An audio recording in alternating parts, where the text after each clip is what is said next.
Hello, I'm going to talk about George Siemens. He's a writer, theorist, and researcher on learning, networks, and technology. He's the founder of connectivism theory and the writer of Knowing Knowledge, an exploration of the impact of the changed context and characteristics of knowledge. He is also the president of Complexive Systems Incorporated, an investigation lab that helps organizations to develop learning structures. A central tenet of most learning theories is that learning occurs inside a person. These theories do not address learning that occurs outside a person, that is, learning that is stored or manipulated by technology. As the technological and social situation changes so much, we need to adapt to this change, and so an entirely new approach is needed. Connectivism is a learning theory for the digital age. It presents a model of learning that acknowledges the shifts in society where learning is no longer an internal individualistic activity. How people work and function is altered when new tools are used.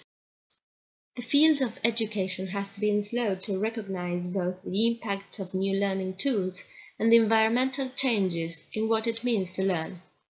Connectivism provides insight into learning skills and tasks needed for learners to succeed in the digital era. Siemens stated that it is important to develop the learner's capacity to learn both inside and outside the school. The school does not have to teach what students know how to do by themselves. It should center on other aspects, such as critical skills to choose information, scientific reasoning, and creativity.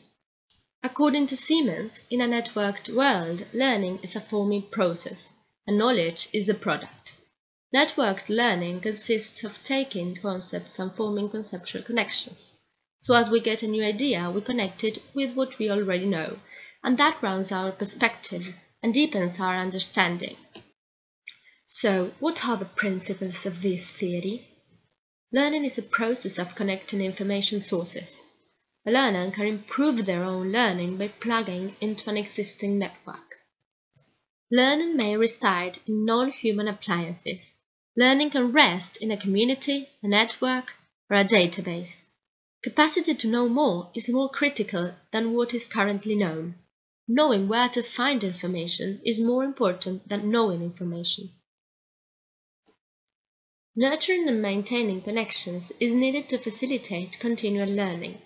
Connection making provides greater returns on effort than simply seeking to understand a single concept. Ability to see connections between fields, ideas, and concepts is a core skill. I agree with the author when he states that teachers should teach students how to look for useful information and select it critically.